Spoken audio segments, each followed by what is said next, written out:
Breaking news చూస్తున్నాం. భారత్ పై China మరోసారి కుట్రలు పన్నుతోంది. అరుణాచల్, అసోం రాష్ట్రాలను లేపేసేందుకు స్కెచ్ వేస్తోంది.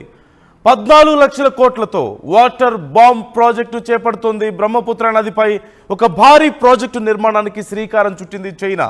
ప్రాజెక్టు నిర్మాణాన్ని భారత్, బంగ్లాదేశ్ వ్యతిరేకిస్తున్నాయి. ప్రాజెక్టు నిర్మాణం పూర్తయితే అరుణాచల్ ప్రదేశ్, అసోం, బంగ్లాదేశ్కు నీటి కష్టాలు తప్పవు అంటూ అభిప్రాయపడుతున్నాయి. ఒకవేళ రెండు దేశాల మధ్య ఏదైనా సంఘర్షణ సంభవించినా సరే చైనా ఈ కొత్త డ్యామ్ నుంచి ఒక్కసారిగా భారీ పరిమాణంలో నీటిని విడుదల చేస్తే అక్కడి భూభాగాలు ముంపుకు గురయ్యే ప్రమాదం ఉంది అంటూ కూడా కొన్ని అంచనాలు ఉన్నాయి. ఈ నేపథ్యంలో భారత్ వ్యతిరేకిస్తుంది. ముఖ్యంగా భారత్లో అరుణాచల్ ప్రదేశ్ ప్రాంతానికి, అసోం ప్రాంతానికి కూడా ఇది పెద్ద సమస్యగా మారే అవకాశం కనిపిస్తోంది. మరోవైపు భారత్ అభ్యంతరాలు వ్యక్తం చేస్తున్నా సరే చైనా మాత్రం ఖచ్చితంగా మేము నిర్మించి తీరుతామంటున్నారు. 1.2 ట్రిలియన్ యువాన్ల అంచనాల వ్యయంతో వేర్వేరు చోట్ల మొత్తం 5 హైడ్రో పవర్ స్టేషన్లు నిర్మించనున్నారు. 2023 నాటి ఒక నివేదిక ప్రకారం మనం చూస్తున్నాం డీటెయిల్స్.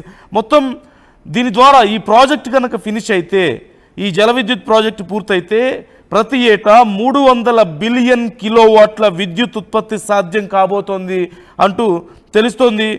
మొత్తం 30 కోట్ల మంది చైనీయులకు ఏడాదికి సరిపడే అవసరాలు తీరుతాయంటూ కూడా చెప్తున్నారు. అయితే ప్రాజెక్టుకి ఈ ప్రాజెక్టు మీద ఇంత భారీగా నిర్మించడం వల్ల భారత్కు నష్టపోయే అవకాశం ఉంటుంది అంటున్నారు. బంగ్లాదేశ్ కూడా కొంత నీటి సమస్యలు వచ్చే అవకాశం ఉంది. రేపేదైనా సమస్య వస్తే చైనా ఖచ్చితంగా ఈ ప్రాజెక్టుని కూడా ఒక ఆయుధంగా ఉపయోగించుకునే అవకాశం ఉంది అంటూ కొంత ఆందోళన వ్యక్తం చేస్తున్నారు. ఈ అంశానికి సంబంధించి ఫుల్ డీటెయిల్స్ మా కొలీగ్ సచిన్ అడిగి తెలుసుకుందాం. సచిన్, డీటెయిల్స్ ఎలా చూడొచ్చు మనం చైనా ప్రయత్నాన్ని? ఇది చైనా ప్రజల అవసరాల కోసంగానే కాకుండా అవసరమైతే భారత్ మీద కానీ లేదంటే బంగ్లాదేశ్ మీద కానీ దెబ్బతీయడానికి, తమతో ఏదైనా సమస్య వస్తే దెబ్బతీయడానికి కూడా ఇది ఉపయోగించుకునే అవకాశం ఉంది అంటున్నారు. సో అసలు ఈ ప్రాజెక్టు ప్రభావం ఎలా ఉండబోతుంది, చైనాకి ఎలా ఉపయోగపడబోతుంది, భారత్ కానీ ఇతర దేశాలకు ఎలా నష్టపరిచే అవకాశం ఉంది, ఎలా చూడొచ్చు అంటారు ఈ ప్లాన్ని? దీనికి సంబంధించి ఇప్పటికే భారత్ చర్యలకు ఉపక్రమించిందని చెప్పుకోవాలి. ఎందుకంటే ఈ భారీ విద్యుత్ ప్రాజెక్ట్ అంశానికి సంబంధించి హిమంత్ బిశ్వ శర్మ గత కొద్ది రోజుల క్రితం ఆయన కూడా మాట్లాడారు. ఆయన మాట్లాడిన అంశాన్ని ఇక్కడ కోట్ చేసే ప్రయత్నం చేస్తున్నాడు. వాళ్ళు ఒకటే చెప్పడం జరుగుతోంది, భారత్ కు ఎటువంటి నష్టం ఉండదు, భారత్ కి నష్టం కలిగేలా ఒకవేళ ఎవరైనా చర్యలకు ఉపక్రమించే పరిస్థితి ఉంది అనుకున్న పక్షం కావచ్చు, లేకపోతే అటువంటి సందర్భాలు ఉంటాయి, దానికి తగినట్టుగానే ఇటు భారత్ కూడా చర్యలకు ఉపక్రమించింది అనేది ఆయన చెప్పిన మాట.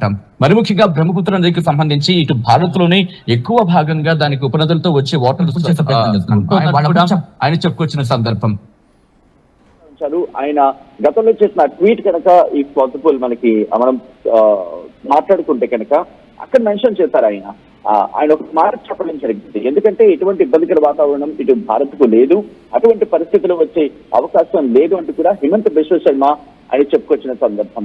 ఆయన ఏమంటున్నారంటే ఉపనదులకు సంబంధించి మాట్లాడుకునే సందర్భంలో అవి మన వైపు ఎక్కువగా ప్రవహిస్తూ ఉంటాయి. కాబట్టి ఈ పరంపరలో అంటే ఈ సిచ్యువేషన్ లో నార్త్ ఈస్ట్ ఉండే ఇష్యూస్ అంతగా ఉండకపోవచ్చు అనే అభిప్రాయాన్ని ఆయన వ్యక్తం చేశారు. సో ఈ క్రమంలో చూసుకుంటే అంత ఇంపాక్ట్ ఉండకపోవచ్చు అనేది మనకు అందుతున్న సమాచారం. సో దాంతో పాటు మరి ముఖ్యంగా ఈ భారీ జల విద్యుత్ ప్రాజెక్ట్ కి సంబంధించి మాట్లాడుతున్న సందర్భంలో చెప్పుకోవాలి, ఇప్పటికీ చైనా మన మీద దీన్ని గురి పెడుతుందా అంటే కనుక ఇప్పుడున్న సినారియోలు, ఇప్పుడున్న పరిస్థితుల్లో లేదు అనే మాట వినిపిస్తోంది. ఎందుకంటే Russia at the same time ఇప్పుడు మీడియేటర్ గా వ్యవహరిస్తోంది భారత్ కు, చైనాకు అనే అంశం వినిపిస్తున్న తరుణంలో ఈ ప్రాజెక్టు నిర్మాణానికి సంబంధించి అంత వేగంగా ఉరకలు పెట్టే అవకాశం ఉండకపోవచ్చు. ఒకవేళ ఉరకలు పెట్టించినా ఇక్కడ ప్రధానంగా వినిపించే డ్యామ్ కనుక కడితే ఆ భారీ డ్యామ్ నుంచి ఒక్కొక్కరిగా నీటిని విడుదల చేస్తే దిగువకు భారత్ కు ఎక్కువగా వాటర్ రిలీజ్ చేసే అవకాశం ఉంటుంది. ఈ నేపథ్యంలోనే భారత్ కు అరుణాచల్ ప్రదేశ్ కావచ్చు, అస్సాం కావచ్చు భారీగా ప్రమాదం ఉంటుంది, ఆ ప్రాంతం మీద ప్రభావం ఉంటుందంటే కూడా. సో ఈ సినారియోలో ఇప్పటికే భారత్ అప్రోచ్ అయింది, భారత్ చైనాతో మాట్లాడింది. ఒకటే చెప్పొచ్చింది, ఒకవేళ మీరు కట్టాలనుకుంటే కట్టుకోండి, అఫ్కోర్స్ అభ్యంతరం వ్యక్తం చేస్తాం, బట్ వాళ్ళ దేశంలో వాళ్ళు వినే పరిస్థితి కూడా ఉండదు. సో ఈ క్రమంలోని వాళ్ళకు ఒకటే చెప్పింది, ఈ కట్టే కట్టుకోండి కానీ బట్ ఒకవేళ నీటిని విడుదల చేసే క్రమంలో మాకు చెబితే కనుక సో దట్, ఎందుకంటే రెండు దేశాల మధ్య ఎప్పుడు ఉంటూ ఉంటుంది, సో చెబితే కనుక ఆ నీటిని విడుదల చేసే క్రమంలో భారత్ జాగ్రత్తలు తీసుకుంటుంది. అంటే బహుశా ఒక యుద్ధ వాతావరణం వచ్చేటప్పుడు వీటిని ఉపయోగించే అవకాశం ఉంది. ఇప్పుడు చైనాకి భారత్ కి మధ్య యుద్ధ వాతావరణ సందర్భాలంటే అలాంటివి లేవు. బట్ భారత్ కూడా దీని తదనుగుణంగానే అడుగులు వేస్తోంది. ఎక్కడక్కడ మన ప్రాజెక్టులు కట్టే అవకాశం ఉంటుంది. దాంతో పాటు నిజంగా అంత తీవ్రత ఉందా? అసోం సీఎం హిమంత బిశ్వ శర్మ మాట్లాడిన సందర్భంలో ఆ మాట చేసుకుంటే ఆయన సందర్భం ప్రకారం ఎక్కువగా మన వైపు వచ్చే అవకాశం అంతగా ఉండకపోవచ్చు, ఆ ఇంపాక్ట్ అంతగా ఉండకపోవచ్చు అనేది హిమంత బిశ్వ శర్మ చెప్పిన మాట. రైట్. ఆ క్రమంలో చూసుకుంటే కనుక ఇప్పుడున్న సిచ్యువేషన్ లో అంత ప్రమాదకర సిచ్యువేషన్ అనేది ఎదుర్కొనే ఆ సిచ్యువేషన్స్ అయితే లేవని అనుకోవాలి మనకి. రైట్. Thank you Sachin. మొత్తం మీద ఈ ప్రాజెక్టుకు సంబంధించి ఇప్పటికిప్పుడు సమస్య ఉండే అవకాశం లేకపోవచ్చు అనే అభిప్రాయాలు వ్యక్తమవుతున్నాయి. భారత్ ఈ విషయంలో పెద్దగా భయపడుతున్నట్లేదు. కానీ చైనా యొక్క వైఖరి గురించి తెలిసిన వాళ్ళు ఎవరైనా సరే ఖచ్చితంగా బోర్డర్లో ఇంత పెద్ద ప్రాజెక్టు చేపడుతుంటే ఒక దేశానికి, అందులోనూ భారత్ లాంటి దేశాలతో తీవ్రంగా పోటీ పడుతుంది చైనా, వాణిజ్యపరంగా సరే చాలా రకాల విషయాల్లో చైనా మన భారత్ యొక్క ఎదుగుదలని తట్టుకోలేకపోతుంది, అభివృద్ధిని చూడలేకపోతుంది. ఈ నేపథ్యంలో పాకిస్తాన్తో కలిసి కుట్రలు అనేక సందర్భాల్లో చేయడాన్ని కూడా మనం చూసాం. ఈ తరుణంలో చైనాని ఇంత క్లోజ్గా రానివ్వడం కానీ, ముఖ్యంగా భారత్ షేర్ చేసుకుంటున్నటువంటి జలాల విషయంలో పూర్తిగా చైనా ఆధిపత్యానికి అవకాశం కల్పించే ఇలాంటి ఒక భారీ ప్రాజెక్టుకు అనుమతి ఇవ్వడం కానీ, అలాంటి భారీగా ప్రాజెక్టులు కడుతున్నప్పుడు చూస్తూ ఊరుకోవడం కానీ భారత్కు ఫ్యూచర్లో ఏమైనా నష్టం కలిగించే అవకాశం ఉందా అనే ఆలోచనలో కూడా ఉన్నట్లుగా తెలుస్తుంది. ముఖ్యంగా సరిహద్దు ప్రాంతాలు అరుణాచల్ ప్రదేశ్ కానీ, అసోం కానీ వీటికి ఎంతవరకు సమస్య వాటిల్లే అవకాశం ఉంది అనే విషయాల్లో భారత్ ఇప్పటికే అంచనాలు వేసుకుంటుంది.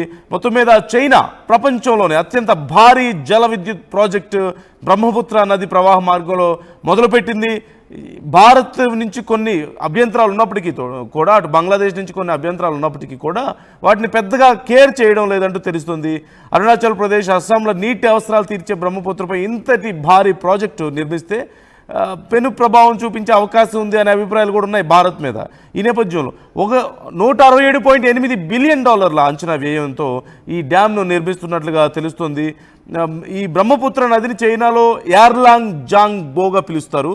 నింగ్చి నగరంలో శనివారం చైనా ప్రధాని లీ కియాంగ్ భూమి పూజ చేసి ఈ నిర్మాణ పనులను మొదలుపెట్టినట్లుగా చైనా ఒక అధికారిక మీడియా ప్రకటనలో దీనికి సంబంధించి డీటెయిల్స్ చెప్పింది. టిబెట్ ప్రాంతంలోని నింగ్చి మెయిన్లింగ్ జల విద్యుత్ కేంద్రం వద్ద ఈ పనులు శనివారం మొదలయ్యాయి. ఈ హైడ్రో పవర్ ప్రాజెక్టు ప్రపంచంలోనే అత్యంత భారీ మౌలిక సదుపాయాల ప్రాజెక్టుగా కూడా రికార్డుకి ఎక్కబోతోంది అంటున్నారు. ప్రాజెక్టులో 1.2 ట్రిలియన్ యువాన్ల అంచనా వ్యయంతో వేర్వేరు చోట్ల మొత్తం 5 హైడ్రో పవర్ స్టేషన్లు నిర్మించబోతున్నారు. మెయిన్గా చైనీయుల యొక్క ప్రధాన ఉద్దేశం హైడ్రో పవర్ని డెవలప్ చేయడంగా తెలుస్తుంది. 2023 నాటి ఒక నివేదిక ప్రకారం చూస్తే 300 బిలియన్ కిలోవాట్ల విద్యుత్ ఉత్పత్తి దీని నుంచి చేయొచ్చని, ఇది 30 కోట్ల మంది చైనీయుల ఏడాది అవసరాలకు సరిపోతుంది దీని ద్వారా జనరేట్ అయ్యేటువంటి పవర్ అంటూ తెలుస్తుంది. ప్రాజెక్టు నుంచి ఉత్పత్తి అయ్యే విద్యుత్తును అధిక శాతం విదేశాలకు సరఫరా చేయడం ద్వారా వ్యాపారం